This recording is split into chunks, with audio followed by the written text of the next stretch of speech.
호는 날숨, 내뱉는 숨, 흡은 들숨, 들이마시는 숨을 말합니다. 호흡은 우리가 필요로 하는 산소와 기운을 흡수하는 몸의 작용이므로 몸에는 산소를, 마음에는 기운을 갖다주는 아주 중요한 생리작용입니다. 그러므로 올바르고 완전한 삶은 호흡 속에 있다 해도 과언이 아닐 것입니다. 여러분 안녕하십니까? 웰빙 100세 시대 시사 걷자 자격으로 아름답고 행복한 더불어 사는 세상을 만들어가는 소엽선생의 웰빙 생활건강TV입니다.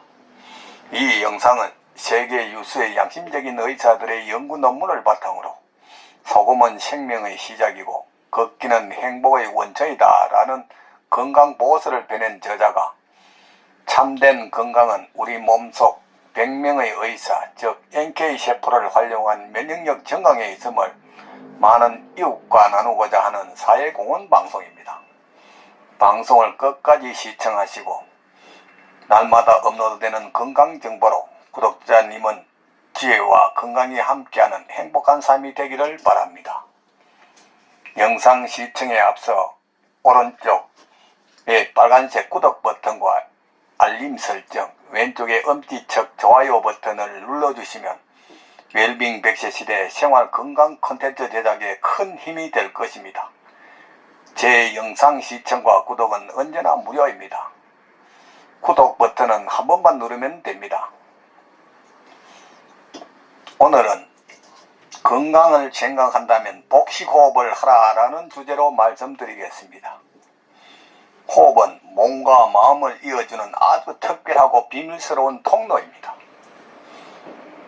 몸이 힘들면 호흡이 거칠어진다거나 마음이 불안하면 호흡이 빨라지는 현상은 몸과 마음이 모두 호흡과 연결되어 있기 때문입니다.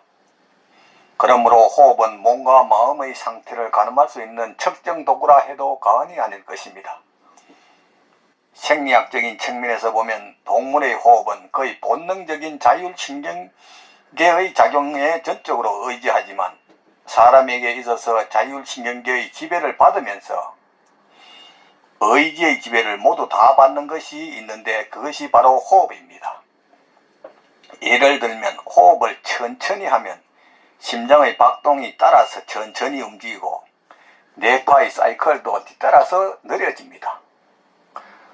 이는 곧 호흡으로 자율신경계가 지배를 받는다는 것입니다. 바꿔 생각해보면 호흡을 통해 몸과 마음을 조절할 수 있다는 말과 같은 것입니다. 호흡은 반드시 코로 쉬어야 합니다. 특별한 명상법, 즉 혼탁한 기운 배출 명상 등은 제외한 보편적인 명상은 코를 통해 호흡하는 것입니다. 왜냐하면 입으로는 미세한 호흡 상태를 만들 수 없을 뿐 아니라 계속하면 입안의 기관지가 건조해지면서 불편해지고 여러 세균이 몸 안으로 들어와 건강을 해칠 수 있기 때문입니다. 호흡법은 일반적으로 세 가지가 있습니다. 폐의 좌우 운동으로 하는 흉식호흡과 배의 행경막이 상하 운동으로 하는 복식호흡, 단전의 기적 운동으로 하는 단전호흡이 있습니다. 흉식호흡은 폐로만 하는 호흡으로 들숨에는 가슴이 앞으로 나오고 배는 안으로 들어갑니다. 들숨 때 폐는 좌우 앞뒤로 부풀려지면서 공기를 받아들이게 되는데 갈비뼈와 등뼈가 좌우 앞뒤로 막혀 있기에 흡입 공기량을 늘리지 못한다는 것입니다. 따라서 충분한 공기를 받아들이지 못하므로 명상에서는 흉식호흡을 권장하지 않습니다. 명상이나 건강을 위해서는 주로 복식호흡을 활용하고 권하고 있습니다. 이는 횡격막을 상하로 움직여 좌우의 갈비뼈로 막힌 제한된 공간이 아니라 폐의 확장과 수축을 가슴 아래의 넓은 공간을 이용하여 많은 공기를 받아 흡수할 수 있기 때문입니다. 민감한 사람은 호흡 때마다 횡격막의 움직임을 느낄 수가 있습니다. 복식호흡에서 들숨 시에는 가슴 대신 배가 부풀려지면서 앞으로 나오게 됩니다. 횡격막이 아래로 1cm 더 내려가면 약 250cc의 공기가 더 흡입되는 것이므로 들숨 시에 횡격막이 많이 내려올수록 그만큼 더 많은 산소를 흡입하게 되는 것입니다. 복식호흡을 잘하는 사람은 들숨 시에 5 내지 7cm 정도 내릴 수 있으므로 한꺼번에 약 1.2L 이상의 공기를 흡입하는 셈이 되는 것입니다.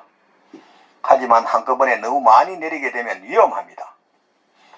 횡격막에 염증이 발생할 수도 있다는 것입니다. 횡격막의 이동 범위가 점차로 내려지도록 조금씩 늘리도록 연습을 해야 합니다.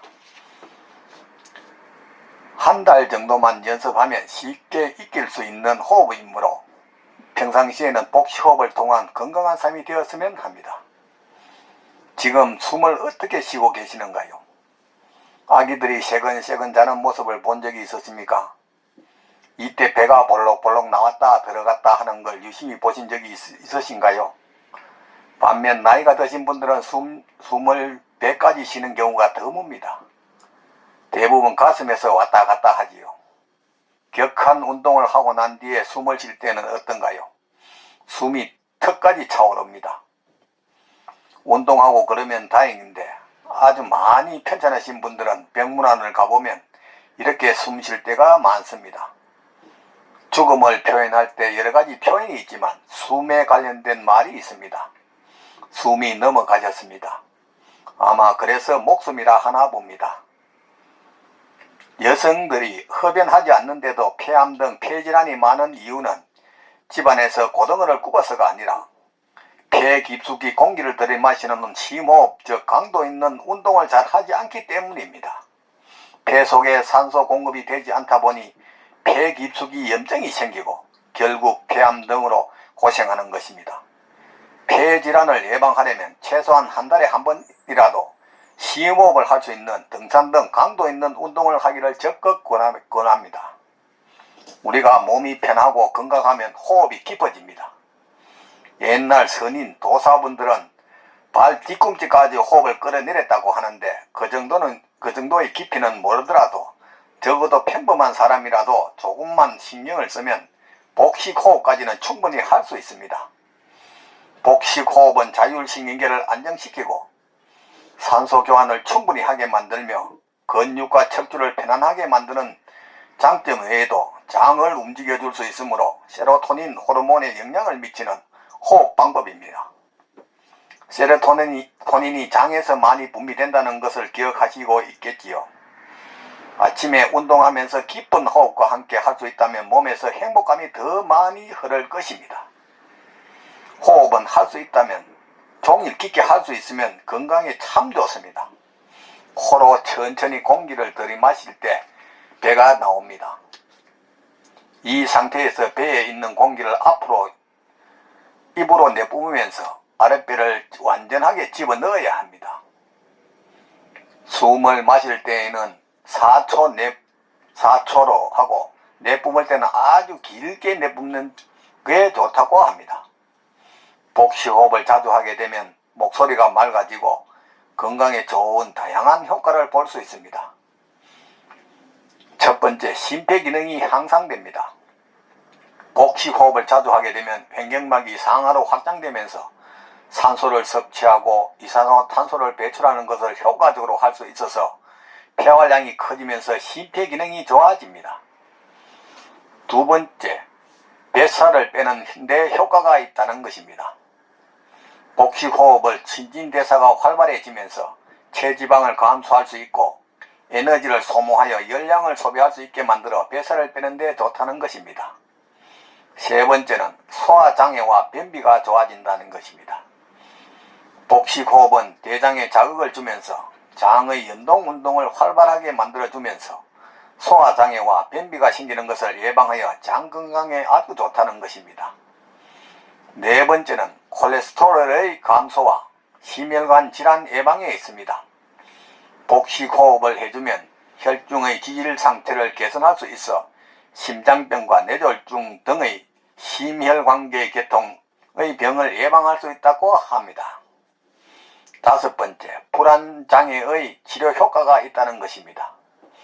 복식호흡은 부교감신경을 활성화해 심장박동을 진전시키고 산소 공급이 원활해지며 근육이 이완이 많이 되고 심신을 편안하게 만들어주는 효과가 있으며 신경 안정화 측면에서는 스트레스성의 두통과 불면증 등의 신경성 장애를 치료하는 데 좋다는 것입니다. 지금까지 건강을 생각한다면 복식호흡을 하라에 대해 말씀드렸습니다. 삶에 쫓겨 방치하다시피 한 몸, 병이 와서 소문난 병원이나 유명한 의사가 병을 고쳐줄 것이라고 방황하지 말고 미리 내 몸 안에 100명의 의사를 활용한 자연치유력으로 천하보다 소중한 내 생명 건강을 지키시기 바랍니다. 부모, 형제나 친구, 심지어 의사 등 그 누구도 대신 아파주거나 책임져주지 않습니다. 전문이라는 나이센스의 소금치 한눈에 속지 말고 저 넓은 바다가 썩지 않는 이유가 3%의 소금과 파도 때문이듯 질 좋은 소금 섭취와 걷기 운동으로 면역력을 높여 구독자님의 삶은 늘 건강과 기쁨이 넘치기를 바랍니다. 오늘은 보람찬 하루였습니다. 내일은 더욱 멋지고 행복한 날이 될 것입니다. 지금까지 웰빙 100세 시대 시사 걷자 자격으로 아름답고 행복한 더불어 사는 세상을 만들어가는 소엽선생의 생활건강TV였습니다. 다음에는 왜 병이 생기고 아프게 되며 건강하게 오래 사는 비법은 무엇일까에 대해 방송할까 합니다. 많은 시청과 이웃에게 권하는 관심과 응원을 부탁드립니다. 감사합니다.